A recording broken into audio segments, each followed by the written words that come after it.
Hello,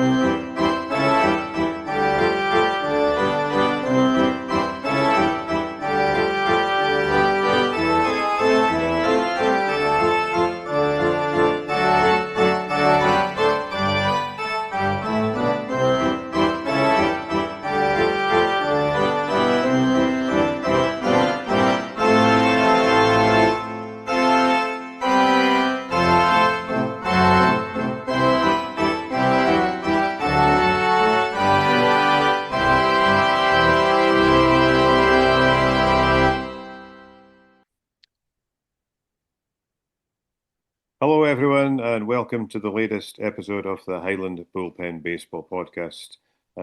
Alan here. Richard is with me, our usual host, but I'm going to do a little bit of hosting tonight because we really want to get stuck into Richard giving his analysis of the Mariners and where they are and what's going on. I think it's fair to say that for 3/4 of the bullpen, the season hasn't quite started as we maybe anticipated. So the Mariners were probably our biggest hope. It might still happen. I will ask Richard about that first. I'll give you some thoughts on the Tigers, and then I'll catch up with the two Daves as well to hear a little bit about the different colour socks. So, Richard, Seattle, I think you were feeling a little bit more optimism the last time we talked. It was coming together, not quite firing on all cylinders yet, or getting closer. Yeah, Al, it's frustrating and welcome to everyone. And thanks for filling in thanks for taking the DH spot tonight, Al, the designated host. So thanks for stepping in there. I think Seattle seemed to be, that moment where you think we're just one step away from clicking, and that final little those gears that you need to mesh haven't quite landed in the right place just yet. But I remain hopeful. This the AL West, there is no runaway team in the division, and as we speak, literally live as we speak, the Mariners have started really strongly against the Astros in the final game of the series, 5-1 up at the moment. Get a win on the board there, and we are once again just one win away from climbing back to 500, which I think is always a significant point there. It would be nice to do that right on the kind of just as we're into that quarter of the way through the season. Kind of mark as well. Now we're just getting beyond that. I think you need to get back into that kind of space, I think, and then look to build upon that up to the kind of All-Star break, and then push on in the latter half of the season as well. So, it's a strange one. It's a strange one. Certainly, the White Sox is part of there, and I know Dave Jr. will be rightly keen to talk about their recent revival, but the Mariners were one of the victims of the kind of resurgence there from Chicago South Side. We'll get the Padres coming up. On paper, a difficult series, given the Padres are top of their division, but they're probably a little bit off the boil themselves. They've got some injuries there, so it's probably not a bad time to be taking them on, and a team that we've had a degree of success against in recent times as well. We remain. Cal Raleigh broke his hitless streak the other night there after, I think it was either 36 or 38 at-bats. Great to see his reaction to that. And as you can imagine, the rest of the dugout, the rest of all of his teammates, equally delighted to see him break that. But we really do need him to start finding that bit of form. I know I'd said previously that I hoped he just had to shake off a little bit of rust caused by having a kind of unusual pre-season with the World Baseball Classic there, but we are, as I mentioned, quarter of the way through the MLB season, and we really need our big guys to literally step up to the plate and deliver. Cal did that in record-breaking form last year. Always unrealistic to expect him to repeat those kind of heroics this time round, I think, but we do need him to get back to that kind of happy medium. He's such a big presence for the club as well that I do believe that an on-song, on-form Cal Raleigh changes everything for Seattle as well. So let's see how the next few games pan out. No panic yet, but still just that little bit away from where we'd want to be at this stage. However, and again, it's taking positives where I can. If we do emerge victorious, as it looks like we will from this series with the Astros, that's us really put a major dent in their hopes for this season. Yeah, they're struggling, They really are, and we are looking at also taking, I think, a 7-1 record over them so far in our interdivisional matchups. Hopefully that won't come into play given the gap between the teams at the moment. But it never hurts to have as many little advantages in your back pocket just in case they're needed come the business end of the season. So, Yeah. and what about yourself, Alan? Obviously, the White Sox are, as I say, Dave Jr. will no doubt be keen to tell us how well they've done, quite rightly. But that's also meant that the Tigers, probably to most people's surprise, are currently, not to try and annoy you too much, currently bottom of the division at the moment. Yeah, I think I'm staring at the fact that both my football teams have managed to mess things up in April and May at the end of the season, Richard, and my baseball team have seem to have now as well. So my 2026 sporting glory seems to have been wrecked, and it's not quite the middle of May yet. So goodness knows what I've done to deserve this type of situation. But yeah, the Tigers is just to me the whole thing is bizarre. The Tigers.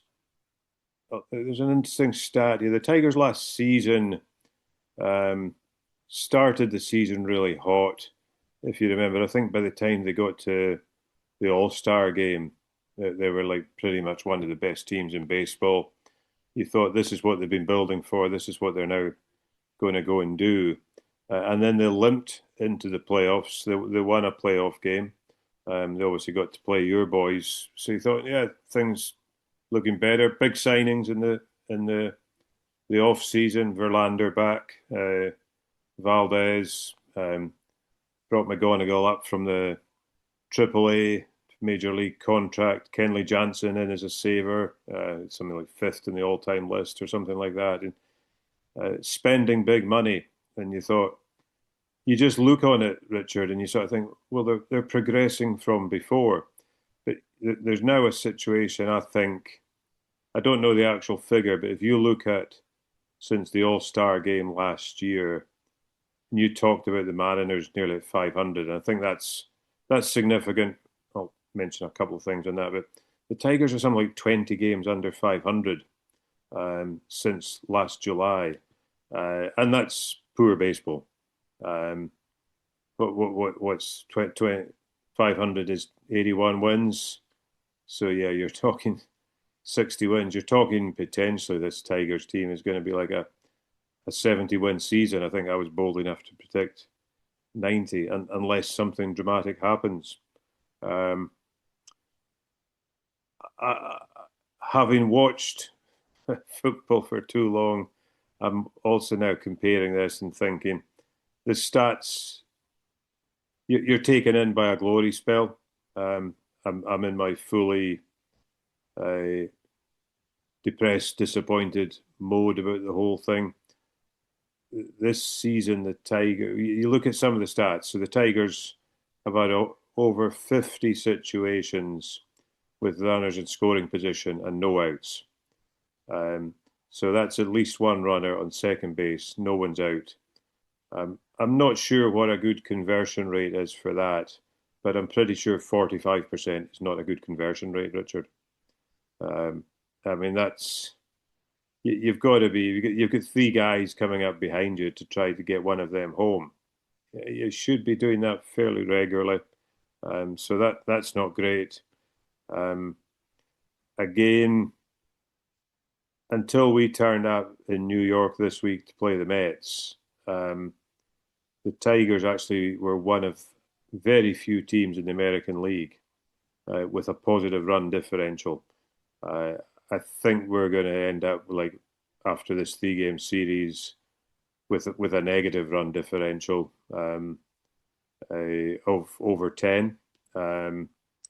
I'm looking. I don't understand the difference. I can see how teams score, but I'm just watching in the background.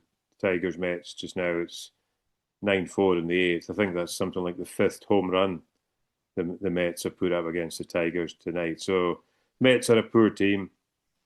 I guess they're going to score potentially with home runs as opposed to manufactured runs with guys on base and what have you. But there's something wrong with the Tigers pitching there.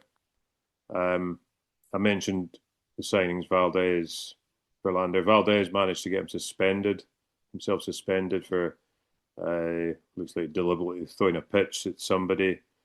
He got a 7-game suspension, which is effectively a 1-game suspension. Verlander was moved to the 60-day injured list from the 15-day injured list. Skubal, the 2-time Cy Young Award winner, he's had surgery in the last 10 days or so. Surgery seems to have gone well, but there's a lot of disappointing stuff. McGonigal continues to do well, but then Torkelson, one of our previous top picks in the draft, I think recently we recorded and he'd had something like 5 home runs in a week, and you thought he's back on it. I think since then he went something like 7 for 50 with over nearly 25 strikeouts. That's not baseball that keeps you in the major leagues. I'm afraid. So yeah, fairly depressing stuff. Is it depressing? Is this? Yeah, it has to be. I think depressing is the right word if you look at it as a sports perspective, not in the true medical perspective. We need to be better than that. But they've spent money. They've been in the playoffs 2 years in a row. The American League and the American League Central are possibly sufficiently weak. Dave Jr. might tell us a wee bit more about the White Sox in a wee while.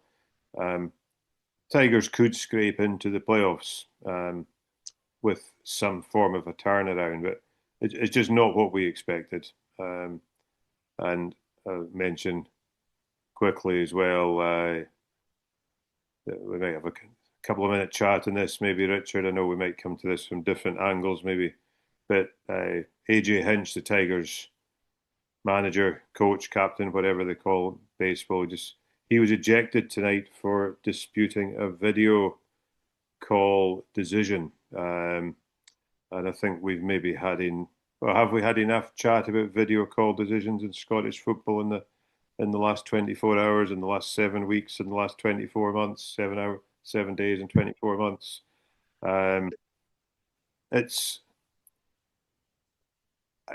There's something about baseball that possibly does it a little bit better than we do in football, but at the same, I mean, Hinch, I'm pretty sure he looked right to me to complain, but there's no messing around. It's done and dusted. There'll be a Twitter storm for 10 minutes after that. But obviously, Scottish football don't do 10-minute Twitter storms, Richard. No, we do Twitter storms, but not quite those nice brief. They're more like squalls. We do proper storms over here, Alan, and given our weather, maybe that's more appropriate. But yes, it is fascinating to compare just the approach there, even something that drives a manager to maybe he called a decision disgusting. Who knows, Al? Who knows? But Well, McInnes was right, by the way. Well, you might think that, as I say, having seen their Hearts have had decisions go their way as well this season, it must be said. And like all clubs, they've had decisions, good and bad decisions going for and against them this season. But I think there is something about baseball's whole approach to it in terms of they do appear to be able to move on quite quickly from these things as well. Maybe it's the nature of the sport.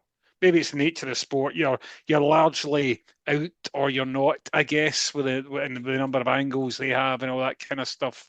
There's probably less subjectivity as there is in football when a challenge that 10, 20, 30 years ago would have been deemed a cracking challenge. Now people talk about the intent or the recklessness, the follow-throughs, all these kind of things as well. And it's a physical game. It's a game of constant physical contact and challenge, football, in a way that baseball isn't. Yeah. But I think there is definitely something surely we can learn from the American approach, Al. I think so. I suppose it's a high scoring game. It's not always a high scoring game, but the average number of runs must be 4 or 5 times the average number of goals scored in a football game. So on that basis, a controversial decision, the extrapolation to that, to the result, makes it different. So one bad decision in a football game somebody doesn't get sent off. We've had instances of that. Somebody gives a penalty. Yeah, we've had instances of that. I'm holding my tongue here, as you'll appreciate, Richard, as well. But these things will influence the actual score, which influences the points. In a 162 game season, in a game that I think has an average of 12 runs a game or something like that, it's harder to pinpoint something. It's interesting as well, because one of the things we always are fearful of in Scottish football is that Rangers and Celtic have played each other 6 times this year. I would say we play teams too much. It breeds familiarity, which is not a good thing. These guys, they're playing each other 18 times. You always see them having a wee chat when they're with the first baseman and somebody on first base, because they're coming across each other and work quite a bit, really, aren't they? So a different attitude to it. Interesting. The Detroit Pistons in the playoffs, in the semi-finals of the playoffs just now, playing the Cavs, won the first 2 games, lost the next 3. And the Detroit Pistons social media chat is they've conceded twice as many fouls as the Cavs, which is interesting because basketball to me is a game where people are fouling regularly. They do have video appeals here as well. And I think you don't expect that level of discrepancy. The challenge system, they're limited to the number of challenges they can do, I think, in both these sports as well. So I don't know. We VR shoot, and I'm a supporter of VR. I know that's not a popular opinion. It has to make things better because you're looking at different angles. Why is it not? Why is it making more controversial? Because we get more annoyed because it's easier to be angry with a bad decision when you think, wait a minute, they've had 2 minutes to review that. Yeah, no, absolutely agree, 100%, Al, as well. And it actually makes me think, what was baseball like before? And I know what it's like, I watched it, but before, Yeah, like, because actually baseball has got incredibly challenging. Although I was saying, maybe contradicting myself a bit, that the mechanics of how it should work, like what constitutes out, the mechanics are probably easier to get and understand and apply than football. But that means, was a jersey tagged? Was a jersey yeah, tagged a split second before somebody's foot touched the plate? Was it within I can't remember what the language is, but it does have to be in the leather of the glove. It has to be within it's within, I can't remember what the phrase is, but these yeah, things in baseball, and they must have made they must have made the difference thousands upon thousands of games, whether somebody was out at the plate or not. Did the catcher get the tag on it? yeah, And I think just like football, I guess, but maybe even more so, people just had to accept that with that, there comes uncertainty and error is built into that as well. I think there is, although I think for whatever reason, a greater trust in the neutrality of when they go to New York, when they go to MLB headquarters in New York for decisions, like stuff like that. And I think we in Scotland could probably ask ourselves, well, why? And if we genuinely do have question marks about that, I think it's to do with both the small nature of a country and the small nature of many of the minds among every club supporters in the country, to be honest with you.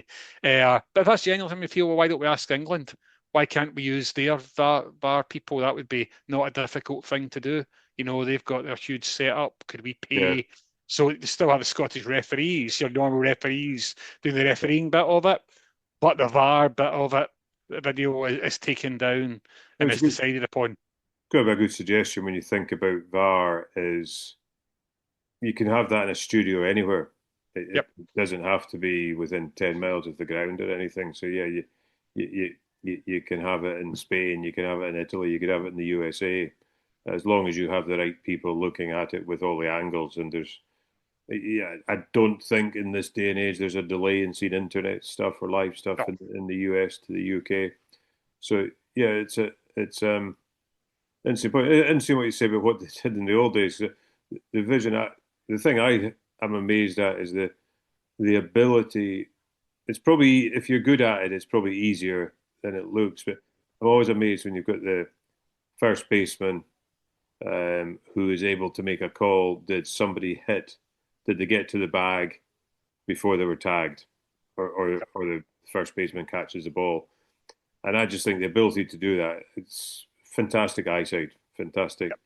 But I was thinking, I watch a bit of West of Scotland football, so if you go below the Premiership, you run these games without a linesman, or you possibly have the linesman are an official from each of the teams playing. I think so. Baseball must have been played at some point where there was no first base umpire.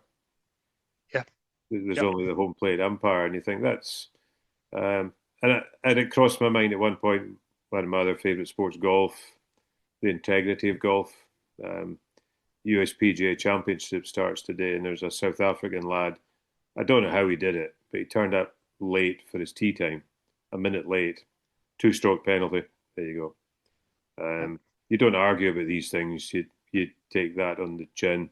I guess if he was a couple of minutes later, he might not have been allowed to start. But yeah,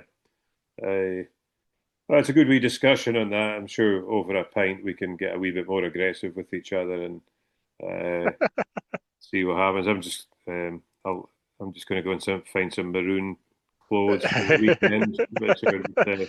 I know it has amazed me the number of people have discovered they're actually secret Motherwell and/or Hearts and/or previously Hibs fans in the last few weeks as well. But yeah, probably the last thing Scotland needs is a little bit more anger and aggression in these discussions. But to completely change the subject, Al, I think one thing we do agree on is that catcher is the most difficult position and challenging position in the game of baseball. I think most people, novice fans, maybe medium fans like ourselves and baseball diehards would agree on. Another thing to confirm that, I didn't realise the other day, but Cal Raleigh watching a game, they had to stop it for Cal Raleigh to get his eyes washed out, because part of the thing of being a catcher is you're constantly getting the amount of dirt that's kicked up from, whether it's just the batter moving his feet, but off the end of the bat, all these kind of different dust and all the kind of things that get kicked up there. So a Cal had to get his eye drops in halfway through a game and stuff as well. That's a regular thing, presumably. Yeah, absolutely. Yeah. It's just such as ever, endless respect to every catcher that's ever donned a catcher's mitt to play the game of baseball. Yeah, good man. Always good to catch up, Richard, and we'll have a chat with the two Daves and see what they're saying about the Sox as well. Fantastic. Thanks, Alan. Thanks, everyone, for listening.